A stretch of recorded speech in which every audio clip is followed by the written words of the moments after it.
സതീശനെ വെളുപ്പിക്കുവാൻ വിളിച്ച പ്രവർത്തകന് സംഭവിച്ചത്. കോൺഗ്രസ് പ്രസ്ഥാനത്തെ ബാധിച്ച ക്യാൻസർ. കഴിഞ്ഞ 5 കൊല്ലം കേരളത്തിന് ഒരു പ്രതിപക്ഷ നേതാവില്ലാതാക്കി കളഞ്ഞ പിണറായി വിജയൻ്റെ ചിരിപ്പ് നക്കി. കോൺഗ്രസിലെ ഉമ്മൻചാണ്ടി അടക്കമുള്ള നേതാക്കന്മാരെ തേൻകണിയിൽ കുരുക്കി ഭരണം നഷ്ടപ്പെടുത്തിയ കുലംകുത്തി. യുവനേതാക്കളുടെ കൂമ്പ് വാട്ടിക്കളയുന്ന പെരുന്തച്ചൻ കോംപ്ലക്സിൻ്റെ ജീവിച്ചിരിക്കുന്ന ഉദാഹരണം. നെട്ടൂരിലെ ആ പഴയ മണി ചെയിൻ തട്ടിപ്പുകാരനിൽ നിന്നും മുഖ്യമന്ത്രി കസേര ലക്ഷ്യമാക്കി നീങ്ങുന്ന ഒതുക്കീശൻ. എതിർക്കുന്നവരെ തലക്കടിച്ച് കൊലപ്പെടുത്തുവാൻ കൊട്ടേഷൻ കൊടുക്കുന്ന കൊടും ക്രിമിനൽ. ഇങ്ങനെയുള്ളവനെ അനുകൂലിച്ച് എന്നെ വിളിച്ച ഒരു കോൺഗ്രസ് അനുഭാവിയായ സജി സത്യൻ എന്നയാൾ എന്നെ വിളിച്ചത് കേൾക്കുക. എൻ്റെ പേര് സജി എന്നാണ്.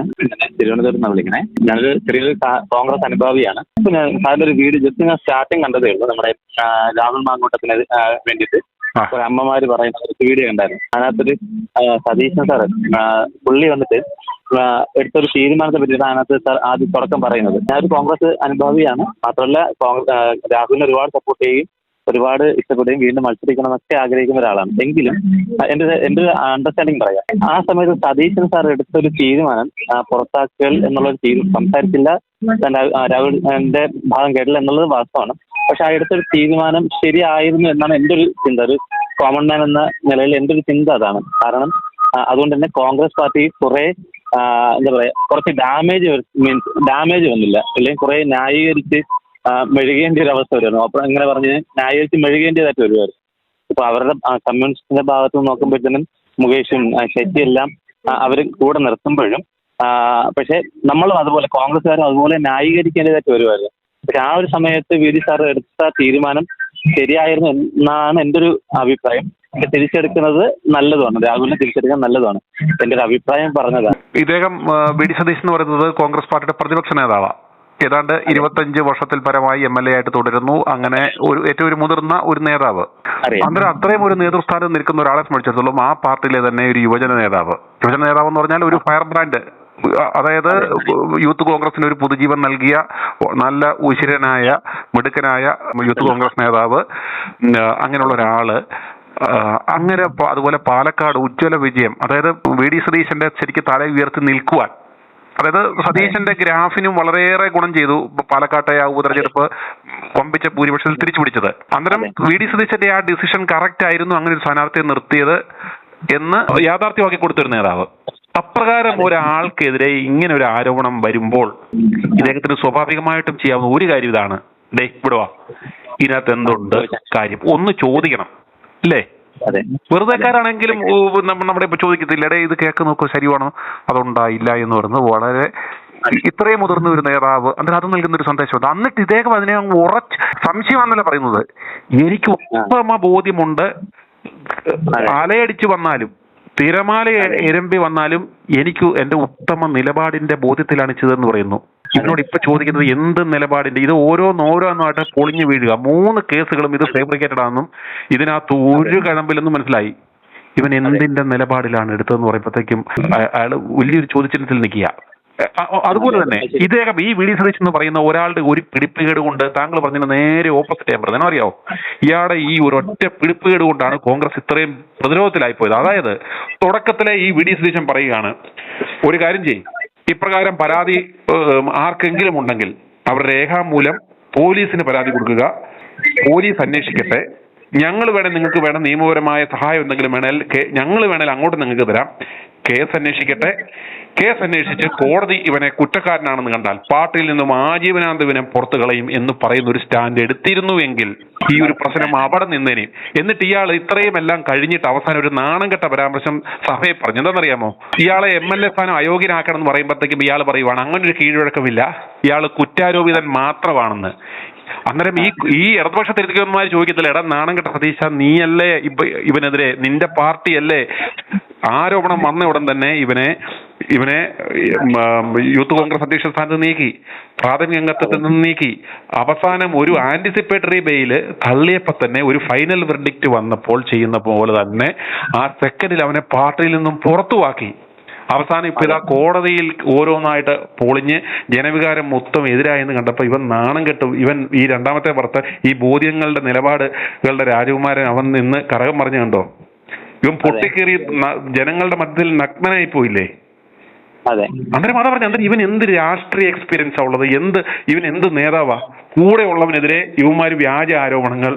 അന്നേരം അതുകൊണ്ടാണ് പറയുന്നത് ഇത് വേറെ ആരുമല്ല ഈ വ്യാജ ആരോപണങ്ങൾ പടച്ചുവിട്ടത്, VD സതീശൻ എന്ന് പറയുന്നവൻ തന്നെയാണ് ഇതിന്റെ പിന്നിൽ. പക്ഷേ രാഹുലിന്റെ മാന്യത കൊണ്ടും അവന്റെ സാഹചര്യം കൊണ്ടും ഒന്നും ഉണ്ടാകുക. അത് ജനങ്ങൾക്ക് എല്ലാവർക്കും മനസ്സിലായി. അതുകൊണ്ടാണ് ഞങ്ങൾ ഇത്രയും 250 മിഷൻ 250 എന്ന് പറയുന്ന ഈ ക്യാമ്പയിൻ തന്നെ തുടങ്ങുന്നത്. ഈ VD സതീശനോട് പേഴ്സണലി ഞങ്ങൾക്ക് ഒരു വിരോധമില്ല. ഞങ്ങൾക്ക് ഒരു രോഗം അയാൾ എനിക്കെതിരെ അയാൾ കേസ് കൊടുത്തിട്ടുണ്ട്. പക്ഷെ സ്വാഭാവികമായിട്ടും അയാളെ കുറ്റം പറയുമ്പോൾ അയാൾ കൊടുക്കും. അതിനൊത്തൊന്നും നമുക്ക് പരാതിയുമില്ല. പക്ഷേ നമ്മൾ ഇത്രയും നിശിതമായ ഭാഷയിൽ അയാളെ വിമർശിക്കുവാനും ലോകത്തിലുള്ള ജനങ്ങൾ മുഴുവൻ ഇയാളെ ക്രിട്ടിസൈസ് ചെയ്യുവാനും കാരണം ആസ് എ ലീഡർ അയാള് ചെയ്തത് പാതകമാണ്. ഒരു യുവ നേതാവിന്റെ കൂമ്പ് ചവിട്ടി കളിക്കുന്ന പണിയാണ് അവൻ ചെയ്തത്. താങ്കൾക്ക് ഈ പറഞ്ഞതിനോട് യോജിക്കുന്നോ ഇല്ലയോ? ഇല്ല, ഞാൻ തീർച്ചയായിട്ടും ഇല്ല. ഞാൻ പറഞ്ഞത് ഇപ്പൊ ഞാനും അത്യാവശ്യം സോഷ്യൽ മീഡിയയിലെല്ലാം എഴുതുകയും വായിക്കുകയൊക്കെ ചെയ്യുന്ന ആളാണ്. ഓക്കെ, അപ്പൊ അവരിപ്പോ നമുക്കൊരു കൗണ്ടർ ഇട്ട് തരുന്ന സമയത്ത് മീൻസ് ഇപ്പൊ അവർ നമ്മളോട് ചോദിക്കുകയാണ് നിന്റെ നേതാവ് ഇതല്ലേ, രാഹുൽ അങ്ങനെയല്ലേ?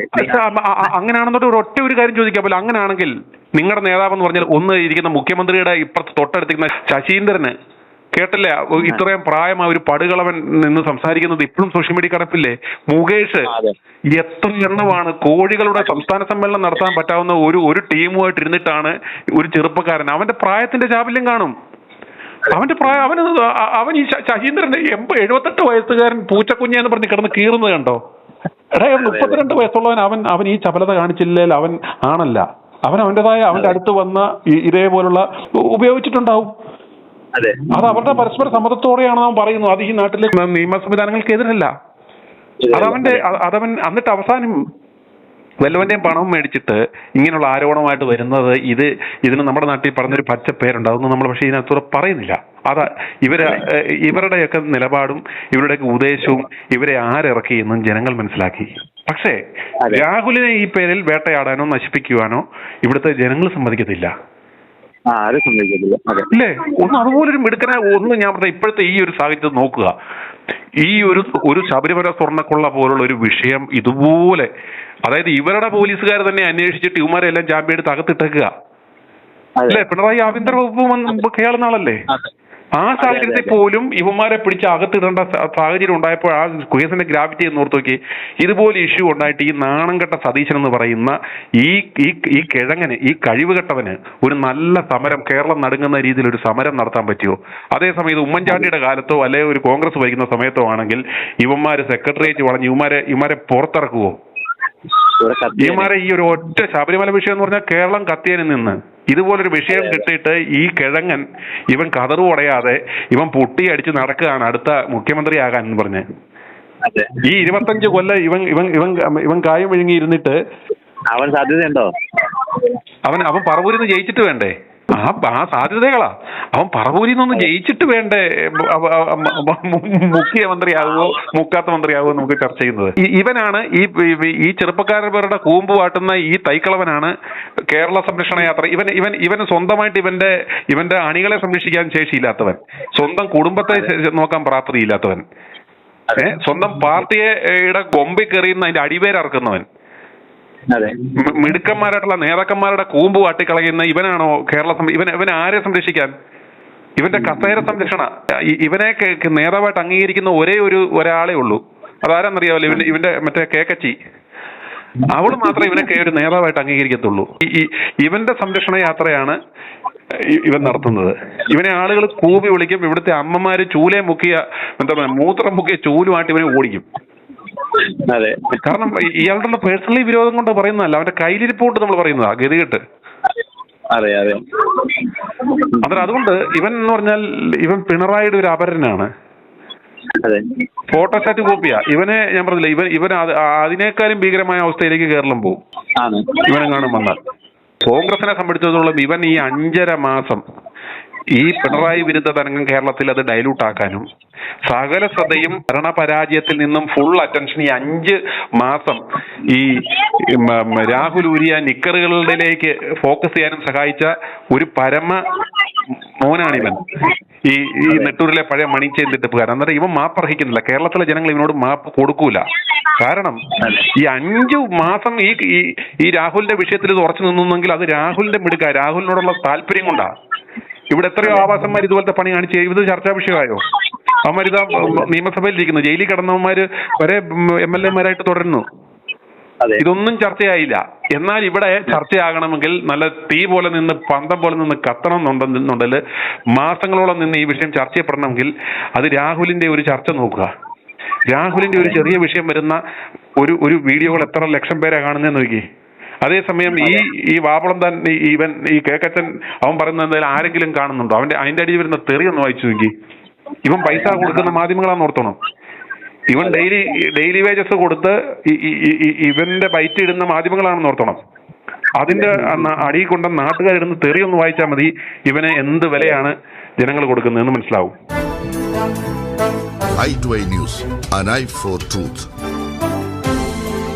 i2i News സബ്സ്ക്രൈബ് ചെയ്തിട്ടില്ലാത്തവർ ഇപ്പോൾ തന്നെ സബ്സ്ക്രൈബ് ചെയ്യുക. നോട്ടിഫിക്കേഷൻ ലഭിക്കുവാൻ ബെൽ ബട്ടണും അമർത്തുക.